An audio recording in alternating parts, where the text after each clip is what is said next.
Live express अब WhatsApp पर भी उपलब्ध है। अपने व्हाट्सएप पर खबरें पाने के लिए हमारे व्हाट्सएप नंबर 7060012630 पर हाई लिखकर मैसेज करें और पाएं ताज़ा तरीन खबरें।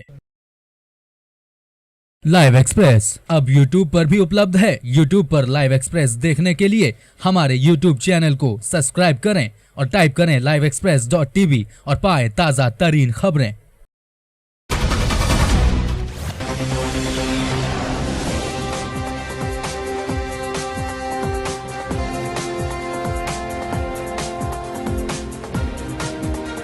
मिर्जापुर के प्रसिद्ध पर्यटक स्थल चूनादरी जलप्रपात पर अपने साथियों के साथ पिकनिक मनाने आए इंजीनियर की नहाते समय डूबने से मौत हो गई। घंटों प्रयास के बाद मिला इंजीनियर का शव। मृतक युवक गौरव किशोर वाराणसी का रहने वाला है। युवक मिर्जापुर वाराणसी से अपने 4 अन्य साथियों के साथ पिकनिक मनाने के लिए चूनादरी आया था। गौरव के साथी शिवांशु ने बताया कि दोनों साथ में जल कुंड में नहा रहे थे। इस बीच गौरव पानी के तेज धार में बहते हुए कुंड के अंदरूनी हिस्से में चला गया, जहाँ गौरव बड़े चट्टानों के बीच फंस गया। वहीं अन्य साथियों ने घटना की जानकारी पिकेट पर तैनात सिपाहियों को दी। सूचना पाकर मौके पर पहुंचे पुलिस कर्मियों ने गोताखोर की मदद से शव को बरामद किया।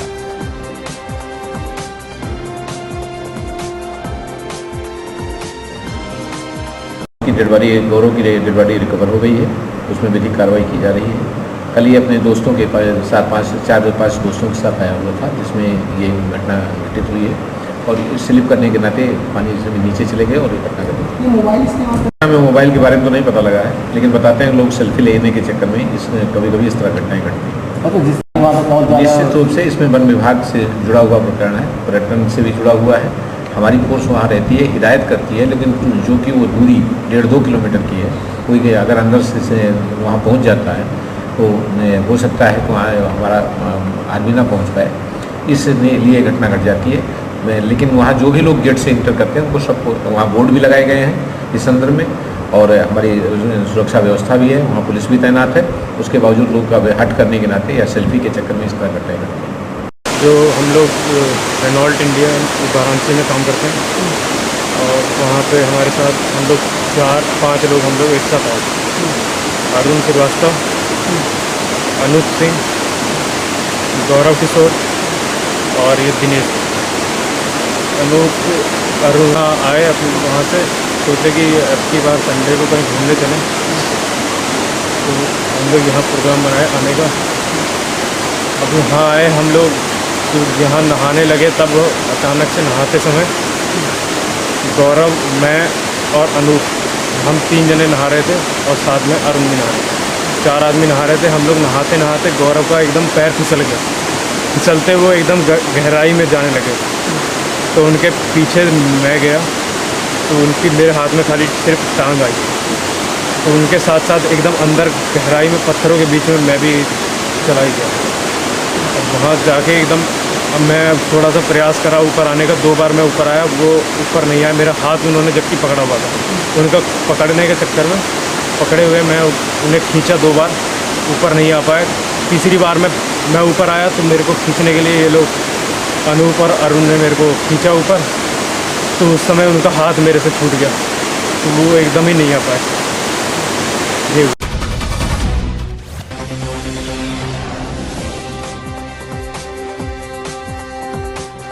दिल्ली से चलकर बरेली शाहजहांपुर होते हुए कांग्रेस की संदेश यात्रा हरदोई पहुंची। संदेश यात्रा के पहुंचते ही कार्यकर्ताओं ने पूरी गर्मजोशी के साथ संदेश यात्रा का भव्य स्वागत किया, जिसके बाद हरदोई के मेनू गांव में एक जनसभा को कांग्रेसी नेताओं ने संबोधित किया, जिसके बाद संदेश यात्रा बिलग्राम होते हुए कन्नौज की तरफ रवाना हो गयी।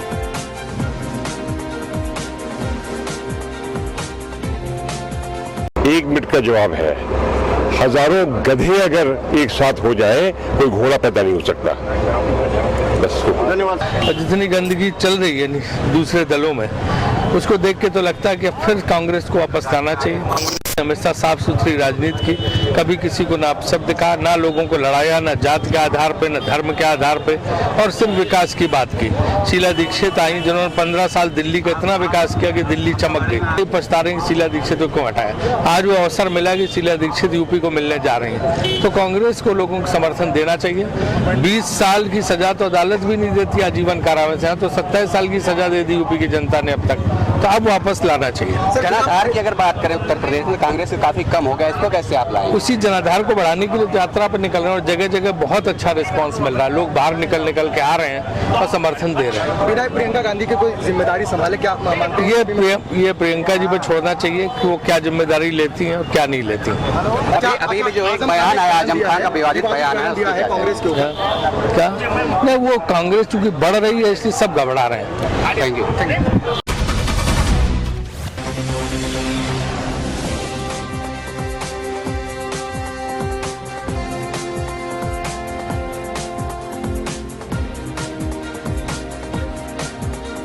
संभल में किसानों के आगे झुका प्रशासन, तहसीलदार को बंधक बनाया। भारतीय किसान यूनियन के नेताओं ने हजारों किसानों के साथ चंदौसी में धरना दिया, वहीं प्रशासन के पसीने छूटे। इस दौरान सीओ चंदौसी ने किसी तरह किसानों को शांत करवाया। वहीं कुछ बकाया किसानों के नामों पर एफआईआर और तहसील परिसर में नाम चस्पा होने से नाराज थे किसान। नाराज किसान एफआईआर वापसी के आश्वासन के बाद ही शांत हुए।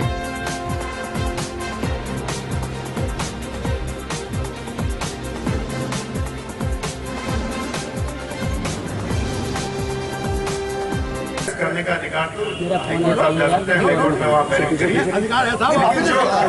जो थाने का राइट है, जो आयु का काम है, उसका एविडेंस कलेक्शन है। मैं उसी लिए कह रहा हूँ, आप उस बात को आप कहना चाहते हो कि हम स्पष्ट रूप से कहें। हम ये कह रहे हैं कि इसमें साक्ष्य आएगा और साक्ष्य ऐसा कुछ नहीं है जो आपके खिलाफ जाएगा।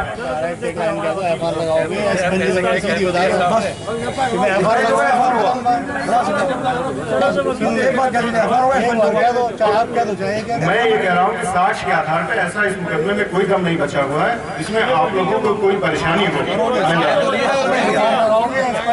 अब आप लोग तो एकदम चलिए बाकी डिटेल हमारे नेता जी बता देंगे।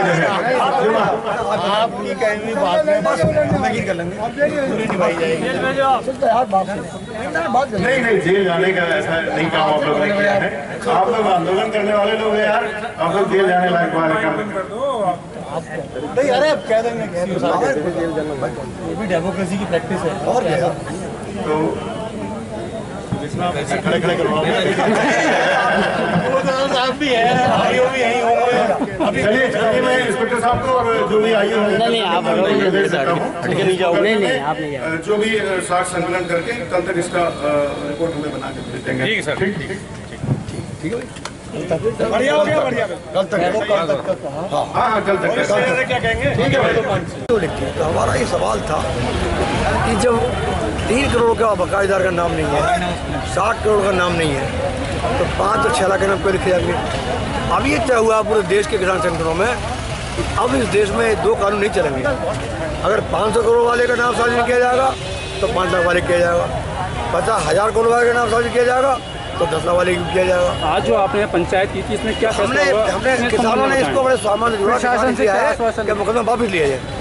ठीक है, अब सीओ साहब ने एश्योर किया है सबके सामने कि मैं कल तक आयु रिपोर्ट लेकर इसको स्पष्ट करा दूँगा, खत्म कर दूँ। हाँ, आगे की रणनीति क्या रहेगी? आप आगे रणनीति हमारी ये है कि हम कमिश्नर को ज्ञापन लिखने जा रहे हैं कि 15 दिन के अंदर अंदर पूरे मंडल मुरादाबाद के अंदर जहाँ भी नाम लिख रहे हैं किसानों के इस तरह के, वो बिठाए जाए, अन्यथा किसान स्वयं उस कार्य करेंगे। अगर ये एफआईआर वापस नहीं होती है कल तक, तो फिर आगे करना है। एफआईआर वापस नहीं होती है तो जो हुजूम जा रहा है फिर आएगा, फिर आगे। एक भी किसान को और आगे हमने बात कही है, पेड़ काटने में कोई गिरफ्तार किया गया, एक फाड़ मट्टी उठाने में अगर कोई गिरफ्तार किया किसान, बिल न देने में गिरफ्तार किया किसान, तो ये हजूम जो आया ऐसे गिरफ्तार देंगे अपने साथ किसान। अब किसानों के साथ ये अन्याय बर्दाश्त नहीं होगा भाई, चीज आराम होगा हमारा। ये हमारी लड़ाई है कि सुप्रीम कोर्ट ने रिजर्व बैंक ऑफ इंडिया से 3 बार ये सवाल कहा 500 करोड़ से ऊपर भारत में कितने डिफॉल्टर हैं, उनके नाम सार्वजनिक किए। रिजर्व बैंक ऑफ इंडिया के जो चेयरमैन है रंगराजन जी, उन्होंने सुप्रीम कोर्ट को ये लिख कर दिया, भारत सरकार ने भी, कि हम डिफॉल्टरों के नाम नहीं बता सकते क्योंकि देश की व्यवस्था खराब हो जाएगी। हमारा क्वेश्चन ये था, हमने फिर आरबीआई से पूछा, रिजर्व बैंक चेयरमैन से, कि आपने बयान किस डिफॉल्टर के बारे में दिया है, इसमें कॉर्पोरेट आते हैं, किसान भी आते हैं। उन्होंने जवाब दिया कि 1934 धारा 45 के अनुसार ऐसा कोई प्रोविजन नहीं है देश के अंदर तो कोई बैंक अपने ग्राहक का नाम सार्वजनिक करे। लोनर उसका ग्राहक है, ग्राहक को हम सार्वजनिक नहीं कर सकते। ये बात सार्वजनिक हो गई तब हमने देखा उत्तर प्रदेश से लेकर पूरे देश में हर तहसील में किसानों के नाम टांगे जा रहे हैं। ये बड़े बाकायदार हैं। हम 14 तारीख को गए ज्ञापन दिया प्रधानमंत्री के नाम, तो हमने देखा 14 तहसील में किसानों के नाम लिखे हुए थे। हमने तहसीलदार साहब से पूछा ये नाम क्यों लिखे, ये बड़े बाकायदार हैं क्या? मैं सबसे बड़ा बाकायदार बिजनेस फैक्ट्री वाले का उसका तो नाम है नहीं है। उन्होंने कहा कि ये परंपरा चली आ रही है और हमने लिख दिया, मुझे कोई जानकारी नहीं है। तो हमने कहा आप मिटा दो इन्हें, तो हम नहीं मिटा सकते। तो कुछ किसानों ने वो नाम मिटा दिए। उसको लेकर रात को हमें सुबह को अखबार पड़ा कहता 12 लोगों ने FIR करा दी तहसीलदार द्वारा और FIR। लाइव एक्सप्रेस अब व्हाट्सएप पर भी उपलब्ध है। अपने व्हाट्सएप पर खबरें पाने के लिए हमारे व्हाट्सएप नंबर 7060012630 पर हाई लिखकर मैसेज करें और पाएं ताज़ा तरीन खबरें। लाइव एक्सप्रेस अब YouTube पर भी उपलब्ध है। YouTube पर लाइव एक्सप्रेस देखने के लिए हमारे YouTube चैनल को सब्सक्राइब करें और टाइप करें liveexpress.tv और पाएं ताज़ा तरीन खबरें।